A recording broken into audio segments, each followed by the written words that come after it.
Last year মানে 2025 শেষ হওয়ার বেশ কয়েকদিন আগে আমি বাড়িতেই বানিয়েছিলাম dates with ragi flower cake, যেটা ছিল without oven, without sugar, without ময়দা, যেটা বাড়িতে খুব সহজেই কিন্তু তৈরি করে নেওয়া যায়। চলো রেসিপিটা শেয়ার করা যাক।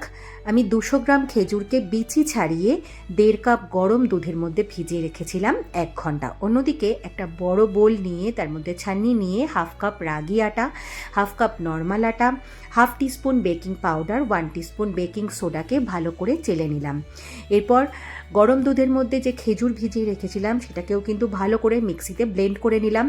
এরপর পুরো মিশ্রণটাকে রাগি আটা, নর্মাল আটা, বেকিং পাউডার, বেকিং সোডার মিশ্রণটার মধ্যে অল্প অল্প করে দিয়ে বারে বারে দিয়ে ভালো করে কিন্তু আলগা হাতে আমি মিক্সড করে নিলাম। এর মধ্যে অ্যাড করেছিলাম 1/2 কাপ রিফাইন্ড অয়েল।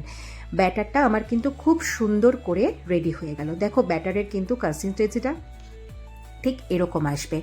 আগের থেকেই কিন্তু আমি কেক মোল্ড রেডি করে রেখে দিয়েছিলাম। যেহেতু উইদাউট ওভেন ছিল, তো আমি কড়াইয়ের মধ্যে নুন দিয়ে কড়াইটাকেও কিন্তু প্রিহিট করে রেখে দিয়েছিলাম। কেক মোল্ডের মধ্যে ব্যাটারটাকে ভালো করে ঢেলে দিয়ে ওর মধ্যে আমি নিজের ইচ্ছা মতন ড্রাই ফ্রুটস অ্যাড করেছিলাম, আমন্ড, কাজু আর ব্ল্যাক কিশমিশ। এরপর আমি বসিয়ে দিলাম কড়াইয়ের মধ্যে নুনের মধ্যে ব্যাটারটাকে, কেক মোল্ডটাকে, আর দিয়ে দিলাম এটাকে রেডি হতে 35 মিনিটস। আর দেখো 35 মিনিটস পরে আমার খেজুর আর রাগির কেক কিন্তু একদম তৈরি। যা সুন্দর একটা গন্ধ বেরোচ্ছিল কি বলবো।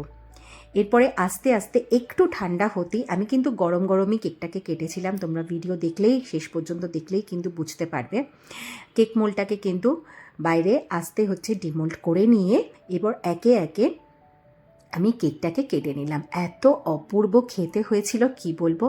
অবশ্যই কিন্তু তোমরা এইভাবে একবার ট্রাই করে দেখো। খুব সহজ, বেশি ইনগ্রেডিয়েন্টসও এর মধ্যে নেই, তাই তোমাদেরকে বলবো একবার ট্রাই করে দেখো, ভীষণ ভালো লাগবে। আমি তো ঠিক এইভাবে কেক মোল্ডটাকে থেকে ডিমোল্ড করে নিয়ে কেকটাকে একদম তাড়াতাড়ি করেই কেটে নিয়েছিলাম, আর একদম গরম গরমই কিন্তু আমি কেটেছিলাম। সত্যি বলছি, দারুণ দারুণ খেতে হয়েছিল। অবশ্যই কিন্তু আমার মতন করে একবার ট্রাই করো, আর আমাকে অবশ্যই কমেন্টে তোমরা কিন্তু জানিও যে এই ডেটস আর রাগি ফ্লাওয়ারের কেকটা তোমাদের ঠিক কেমন লাগলো।